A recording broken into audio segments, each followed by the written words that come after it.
I'm looking into whether buying a home is still the same smart choice and or quote guaranteed investment for the average American, given the current market, high home prices, pricey mortgage rates, and increased risk of climate-related perils, making it harder to find affordable insurance or insurance at all in high-risk areas. Some specific questions. Number one, can it be smart to not buy a house, particularly given climate risks? Are there now some areas where you just shouldn't buy at all? This is a great question, and we've never seen it before in this country. However, we're seeing it now. And I would say this, if you cannot get homeowners insurance on a particular home, then I would avoid buying in that area. It doesn't mean you can't live in that area. It just means you shouldn't take ownership in that particular area.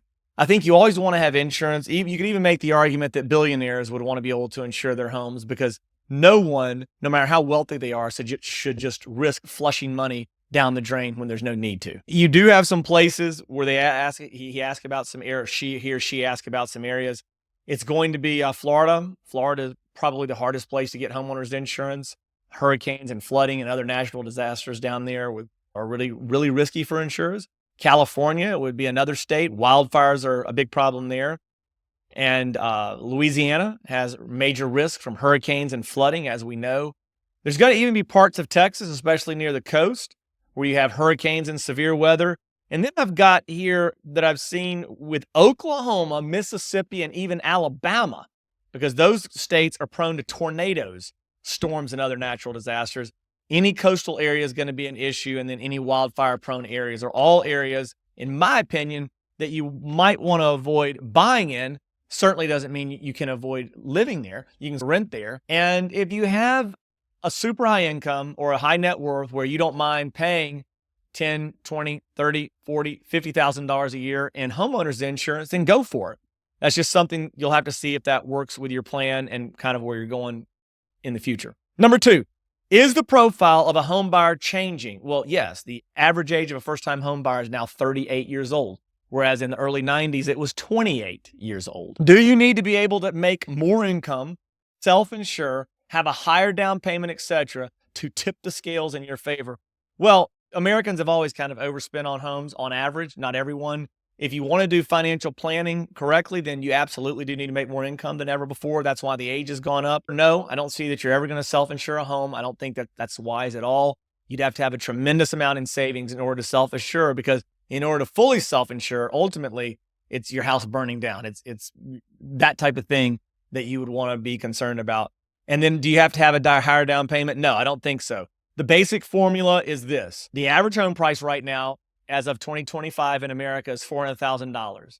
So in my opinion, you'd want to be making between $138,000 to $200,000 in order to afford the average home price.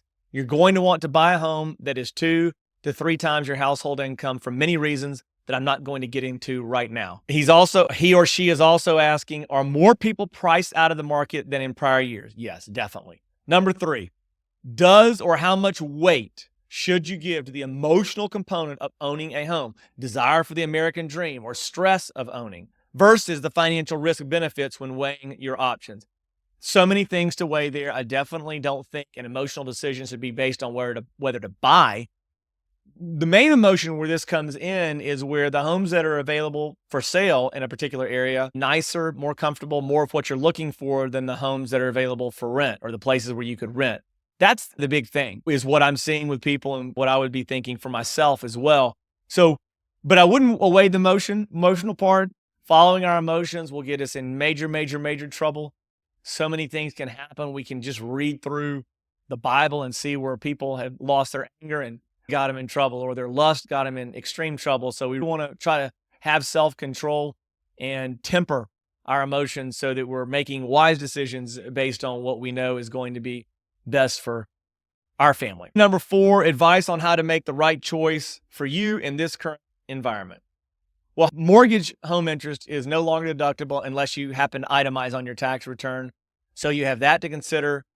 If you're wanting to buy a home, I would recommend you buy a home that is somewhere between 2 to 3 times your household annual income. And then finally, I would not buy a home that you can't in an area where you cannot get homeowners insurance. This is all for today. If you'd like to talk more about your portfolio, get a second opinion on your portfolio, or just apply to set up a free wealth planning or retirement planning call with me, then go ahead and click on the link, and we'll see you in the next video.